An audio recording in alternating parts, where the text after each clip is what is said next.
guys is brought to you by my friends and relatives, family, and of course my siblings. And so this video guys, I will tell you on how to reach the 1,000 subscribers and the 4,000 watch hours. So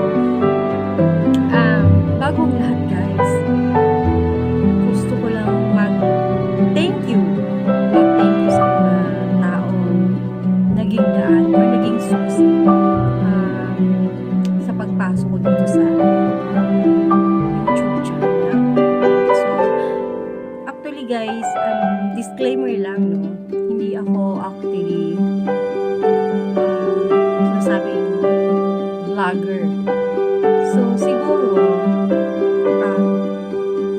somebody push me para sumali sa YouTube channel o YouTube or sa YT World. So guys, I want to thank you. Gusto ko lang mag-thank you sa first talaga na nagturo sa akin kung paano maging sumali sa vlog na to. So first guys, that was June, basta mga month of June siya guys, na di ba month of pandemic, so parang boring na yung life kasi actually tumututok talaga ako, parang bubuhin ako sa mga lagi na ako sa social media like sa Facebook, then nag-YouTube naman ako guys, Rapi Tufo in Action, si Kapobreng Vlogger, si Ivana, yun, mga basta updated ako sa mga YouTube noon, yun yung mga pinapanood ko, yung magpakailanman, yung mga inuubos ko yan pinapanood guys, kasi di ba yung pandemic. So na-amaze lang ako kasi meron akong nabasa na nakita na hindi naman siya vlogger, mga OFWs o yun. So kumbaga nag-post lang ako sa Facebook about paano nga ba sumali ganun sa YT. So yung friend ko, siya yung sa akin, sabi niya, sis, punta ka sa YouTube, sa mga live streaming or sa mga paangat program ganun. Si Mylinski vlog talaga. Si Mylinski vlog talaga. Kasi nag-push sa akin. Voice na ako. So ako naman kasi masunod na ako. Okay, pumasok ako sa YT. So nung pumasok na ako sa YT, unang nasabo ko talaga is si Harakat Vlog. So si Harakat Vlog is isa yatang sa Kuwait. Basta sa Kuwait yan. So doon ako sa kanya. Nag-comment lang ako doon. Sina-out naman niya ako. So yung pangalan ko pa noon is Bisaya Kuday na talaga yung nilagay ko. Kasi nung nasa Dubai pa kasi ako sa Saudi Arabia, Bisaya Kuday yung kaya lang kasi winala ko yun kasi ang daming mga marami akong mga friend ko. So parang deactivated ko na yun. So bumalik ako gumawa ng Facebook kasi nga parang boring yung life pag walang, alam mo na, Facebook, alam, makikichika kung anong bago, ganun. So yun na nga guys, hindi na ako magpaligo pa. Paano ko nga na-reach yung 4,000 watch hours? So yung 4,000 watch hours, tsaka yung 1,000 subscribers. So yung first guys, isa akong dakilang mangingisda, isa akong dakilang taga-subaybay sa mga nagpapangat. Pumipila talaga ako guys, hinintay ko yung time na tas ito pa yung nakakabagay kasi ang akala ko in just 1 week guys, na-reach ko yung 1,000 nag-graduate ako ni Val Palmares. Si Val Palmares yung tumulong para mag-graduate ako. So, nagsanga-sanga na ngayon. Nagsanga-sanga na yung kung saan ako napapadpad. Dahil nga kasi sinasubscribe ko yung tao na yun. Kapag yung tao na yun nagla-live, pinupuntahan ko siya. Mag-stay ako doon kasi hindi ko alam. Ang akala ko kasi kailangan is 4,000 views. Hindi ko alam yung watch hour. So wala akong alam. Wala talaga akong alam.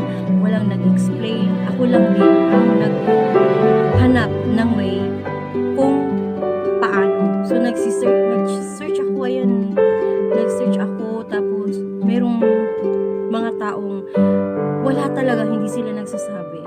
So, yun nga guys, yung kaya na-reach ko yung 1,000 watch hour sa isang linggo lang. Ay, isang linggo. 3 weeks. 3 weeks, that is about 1 month na sumali ako. So, nag 1,000 watch hours. So, ang expected ko guys, mamonetize na ako kasi na-reach ko na yung 1,000. Hindi ko pa alam kung saan titingnan para eligible ka na alam mo na yung part of YouTube. So lately lang nalaman ko na kailangan ko pa para ng 4,000 watch hour. So ngayon guys, 1,000 subscriber na ako. Yung watch hour is nasa mga 899 yata. So nalungkot ako. Sabi ko, paano ko ma-reach yung 4,000 watch hour? Busy ako sa work. Wala akong time. Sabi ko. So, meron ako mga bagong kaibigan na kilala. The Team Street to. Team kasi pinasok ako ng paper. Alam mo, na-reach ko yung 1,000 watch hours. Nag-live ako. Walang kamungwang yung live ko. Hindi ko alam kung paano magsimula. Pero may tumutulong sa akin. Sina Justin Badana, yun, tunulungan ako kung paano mag-live, ganun. Yung first, nahiya ako, hindi ko alam kung tama ba yung ginagawa ko, nakakaya. Pero sabi ko, kung kaya nila, bakit hindi ko kaya? So, yun na nga guys, yung nagla-live na ako.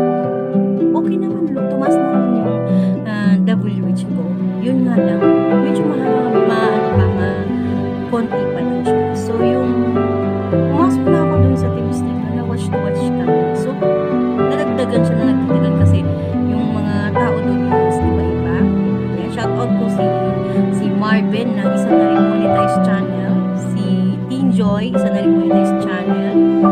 At si Cindy King, isa din monetized channel. Ayan. So, si Phil ayan. Tapos yung mga Team Street ko na sina Sis Jerome, Aunt TV, hanggang kung saan ako nakapasok, Kuya Franco, ayan, mga kagrupo na tumutulong para ma-reach yata yung na-reach ko. At of course, mayroon din mga sinalihan na live or mga live streaming na nanalo ako ng WH. At of course, mayroon din nanalo ng WH na dinonate sa akin, si Algination Vlog. Ayan, nagpapasalamat ako dyan. At saka, sa dami ninyo guys na nakatulong sa kanya, hindi ko kayang isa-isahin kayo. Pero, I'm so thankful guys. So, yung ko nga doon guys is yung words ko dyan is, it's better to give than to receive. So, ako yung naka-receive guys. Mayroong nag-give din ako. And, meron din akong natatanggap. So, yun siguro yung parang magandang guys. When you give, God give you more than you give. Diba? So, yun lang guys, yung yun na nga guys, yung 1,000 subscriber in just 1 week. At saka yung 4,000 watch hour. Nakakatulong din. Pa-watch to watch ka, manood ka ng movies, and marami pang mga way para ma-reach mo yung 4,000 watch hour. Nagpa-boost ka ng WH mo. Ayan, much better. Siguro sabi nila, bakit ang bilis ko naman na-reach yung 4,000 watch hour? Siguro kasi guys, I have so many friends na and take lang kami. So, yun lang guys yung sabi ko. Tapos, pasalamat ko lang din guys kasi na-reach ko na yung 1,000 subscriber at saka yung 4,000 watch hour sa tulong po ng mga kaibigan ko at sa lahat.